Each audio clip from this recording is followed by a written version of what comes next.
আর doctor ইউনূসের বুদ্ধিমত্তার সাথে মোদি কোনোভাবে পারে উঠতেছে না। দেখেন বেজিং, চীনের সফর, তারপরে আপনার এই যে থাইল্যান্ডের সফর, সবখানে কিন্তু আমরা চোখে চোখ রেখে সমমর্যাদার ভিত্তিতেই কথা বলতেছি।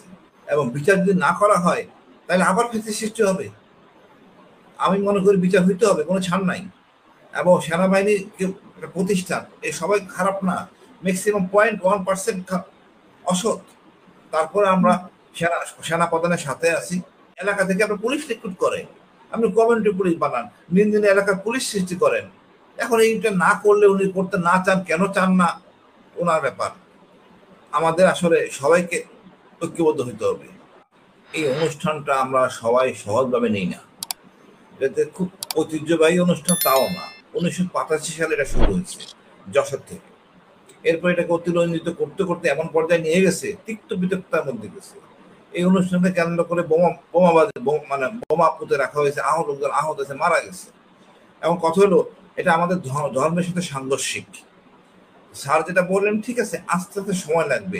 শুরুতে আমরা বাধা দেই নাই, কারণ যারা এরশাদ এটাকে স্পন্সর করছেন, যারা এরশাদের জন্যই আজকে এই জিনিসটা এই পর্যন্ত গেছে। তারপর আমরা মনে করি শালীন অনুষ্ঠান হোক, কোনো অসুবিধা নাই। তবে আমাদের ধর্মে এই ধরনের উৎসবের কোনো অবকাশ নাই, এটাকে ধরা হয় বেদাত এবং এটা পাপযোগ্য অপরাধ। গান বাজনা আপনি করবেন প্রকাশ্যে, যেমন আমরা দেখতাম যে মমতাজ গান গাচ্ছে, আমি হয়তো ওদিকে যেতাম না, যেহেতু বাচ্চা ছেলে, আমার বাচ্চারা থাকে মাঝে মাঝে, তখন আমি ওই বয়াতিদের গান শোনাতাম, যেটা আমাদের কালচারাল ঐতিহ্যবাহী গ্রামের গান বাজনা, প্রাণের কথা বলে বয়াতিদের গান শোনাতাম। তো এগুলি এক একজনের দৃষ্টিভঙ্গি একরকম, বাট অতিরিক্ত করাটা ঠিক না। আর পুলিশ যেটা বললেন, ওই যে বললাম এক পক্ষ এখন আসলে পছন্দ মোটেই করেন না। আমাদের তিনজনের মধ্যে স্যার তো মোটেই পছন্দ করেন না, আমরা দুজন মাঝামাঝি অবস্থায় আছি। এরকম আতঙ্ক তো থাকে। এবং সামনাসামনি বসতে হতো, স্যার চরে বাইরে বসতেন, ওটা তুই কোথেকে আসলি এই নতুন আইডিয়া নিয়ে। এখন ওইটা বাস্তবে গ্রাউন্ডে দেখা যাবে যে কোনো কারণ ছাড়া কেউ কোনো ঘটনা ঘটায় ফেললো, যেটা আসলে কাম্য না। মূলত পুলিশ রাখা হচ্ছে নিরাপত্তার জন্য, যাতে অপ্রীতিকর ঘটনা না ঘটে।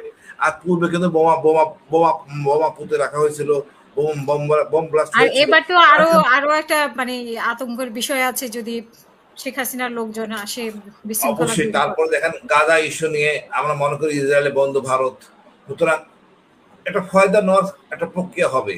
তারপরে এই আমাদের ডক্টর ইউনূসের যে সরকার, তাকে বিতর্কিত করার জন্য কিছু একটা কাহিনী করলে যে কোনো একটা ঘটনা ঘটবে, সরকারের বিপক্ষে যাবে। সরকার কারণ বশতই পুলিশ নিয়োগ করবে, কি করা যাবে। তবে আমি মনে করি ঈদ উৎসবটা খুব ভালো ছিল, এটাকে আরো শক্তিশালী করা উচিত। আস্তে আস্তে আমরা এখান থেকে সরে আসবো। ভারত যত কাজ করতেছে সবগুলি তার বিপক্ষে যাচ্ছে। আমরা ভারত নির্ভরশীল ছিলাম, এখন আমরা স্বয়ংসম্পন্ন হব। দরকার হলে প্রথমে আমাদের আর্মির এই ত্রাণবাহী 130 আন্তনব যে মালবাহী যে প্লেন আছে, সেগুলি আমরা ব্যবহার করবো। আমাদের অনেক এয়ারপোর্টগুলি আজকে দেখলাম 60টা এয়ারপোর্টকে উন্নয়ন করা হবে।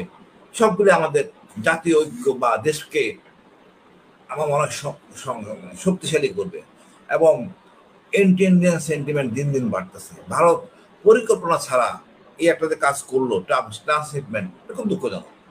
ভারতের মোদি করতে পারে, বা ভারতের আমাদের তো একটা বেশ গুণগত মান আছে, সে ব্রিটিশ আমল থেকে আমাদের একটা গুণগত মান আছে। তারা কি বোকার মতো, আহমকের মতো এই ধরনের কাজ করলো, যা আমাদের দীর্ঘমেয়াদী কোনো প্রভাবই ফেলবে না। হয়তো আমরা 1 বা 2 মাসের মধ্যে রিকভার করে ফেলবো, এবং সবাই অ্যাক্টিভ। আর ডক্টর ইউনূসের বুদ্ধিমত্তার সাথে মোদি কোনোভাবে পারে উঠতেছে না। দেখেন বেজিং, চীনের সফর, তারপরে আপনার এই যে থাইল্যান্ডের সফর, সবখানে কিন্তু আমরা চোখে চোখ রেখে সমমর্যাদার ভিত্তিতেই কথা বলতেছি। এবং এই যে আপনি বললেন যে একটা ইস্যু সামনে কথা বলবো এই বিষয় নিয়ে, বিনিয়োগ, এদেরকে একটা বাধাগ্রস্ত করার জন্যই আপনি এই ট্রান্সশিপমেন্টটা করা হয়েছে। ওটা বোকার মতো কাজ করছে। এটা মানে আসলে কোনো গ্রহণযোগ্য, মানে একটা এরকম একটা দেশ, পার্শ্ববর্তী প্রতিবেশী, এর আচরণ কোনোভাবেই কাম্য না। এটা আমাদের জন্য আরো ভালো হয়েছে, আমাদের যারা এখনো ভারত প্রেমী আছেন তারা আস্তে আস্তে সরে আসবেন, ভারতকে সত্য হিসেবে দেখবেন।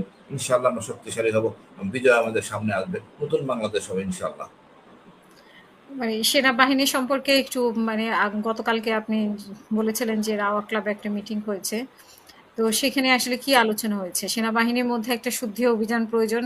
আওয়ামী লীগের দোসররা এখনো সেনাবাহিনীতে অবস্থান করছে, বিভিন্নভাবে লুকিয়েও আছে অনেকে।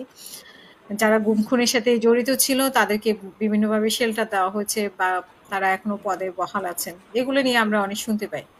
তো সেইখানে এরকম কোনো আলোচনা এসেছে কিনা?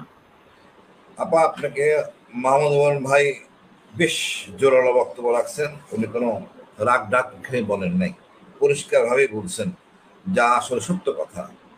হাসিনা ফ্যাসিস্ট নিজে একা একা হয় নাই, সেনাবাহিনীর মধ্যে এই যেন আজিজ, যেন মবিন, যেন শফিউদ্দিন, এদের কারণেই তো হয়েছে। ডিজি ভাইদের জন্য হয়েছে, ডিজি এনএসএদের জন্য হয়েছে ফ্যাসিস্ট।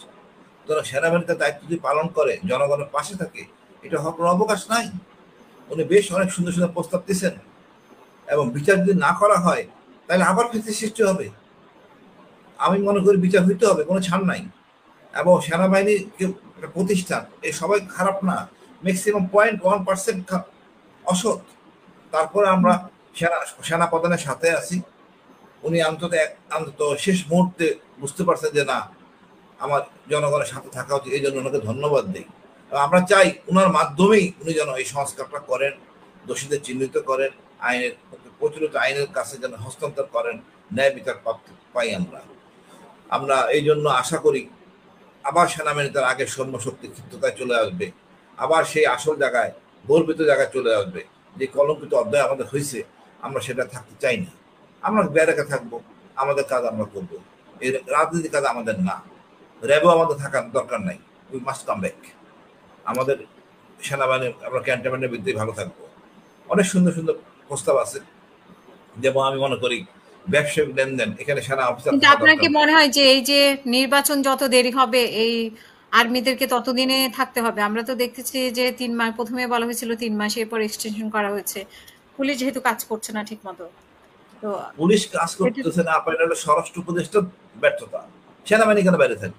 সেনাবাহিনীতে কাজ কাম আছে, অন্যান্য পরিবার আছে, তার অন্যান্য অনেক কিছু কাজ করে, তার বেরকে ফিরে আসা উচিত। এবং ওই সেনাবাহিনীতে সর্বাধিক ক্ষমতা দেওয়া হয়েছে, এখন ফিরে আসা উচিত।